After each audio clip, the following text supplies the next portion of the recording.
so that your arrow will ride smoothly across the plane of the bow. See?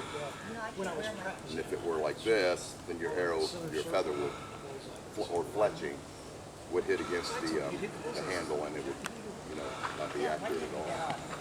So make sure that's up. With a bow, yeah. Okay. You want to grab it with the 3 fingers, 1 on top, 2 on the bottom, and you draw back.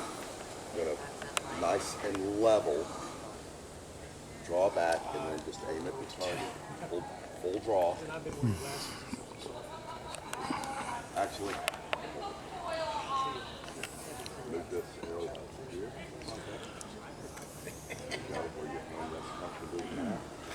Nice and level. Now you're up a little bit. No. Yeah. There you go. Okay. Full draw. Draw back. One more. You're up a little high. I want to stay there right now.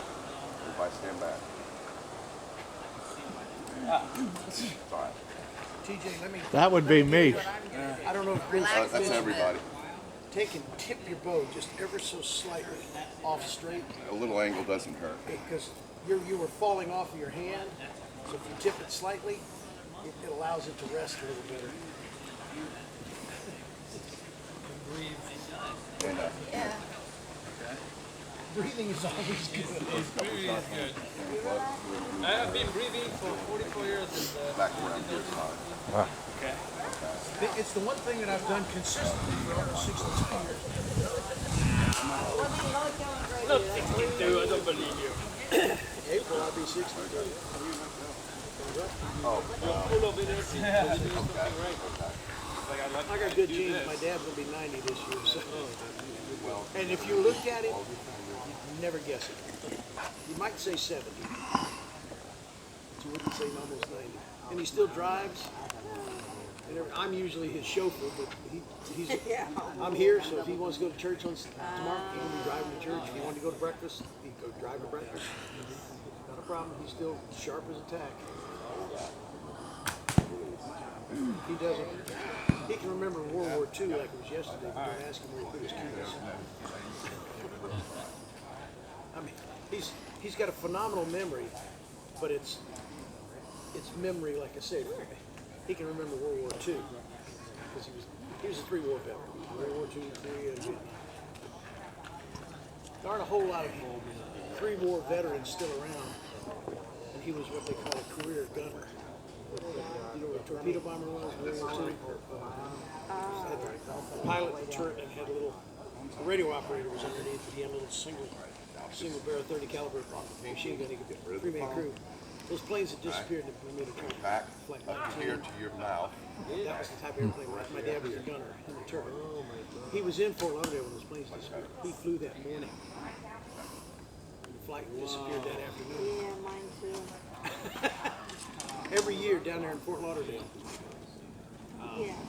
they have a My goal in life memorial is service, 7 feet. December 5th. 5 days. My dad was, he's one of the few survivors. That doesn't make me wrong. 5. No, not at all. All 5. Keep in mind your shoulder. Well, see, they don't tell you some of the real truth. Target. The lead pilot had gone out drinking the night before, was so hungover. Basically like this. He requested to be relieved from the flight, and they said, it's not good enough. Where? You're just not going to fly. But what they also don't tell you is he had just come up from Okeechobee. I'm not Okeechobee. Oh shit, I can't think of it. There was another Navy base just below Miami, and they flew over the Keys for their training missions. In Lauderdale, they flew out over the Bahamas. When you go out of the Bahamas, you turn 10,000 arrows. You might start getting rolled back. I'm I'm telling you, that's how it The works. other one I've got. you flew out of the Be mindful of the fire.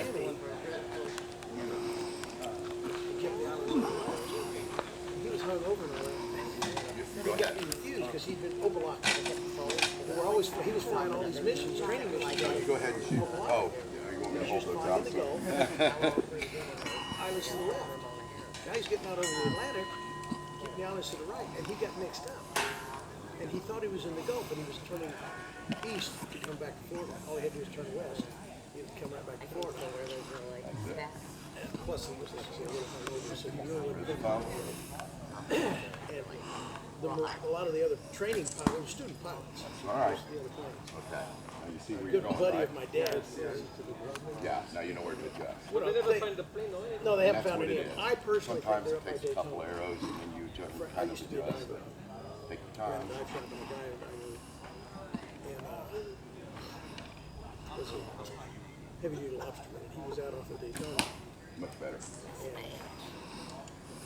he was diving some wrecks out of Daytona. They're not on any chart. They're airplane wrecks. Well, airplanes, a lot of places for lobster hiding. So you can clean up a lobster. There was 2 airplanes out there fairly close to each other. And from what he described to me, Whoa! what did you go over the whole I thing? don't know. And they were just exploded. I think I just hit my other arrow. Robin Hood is in the house.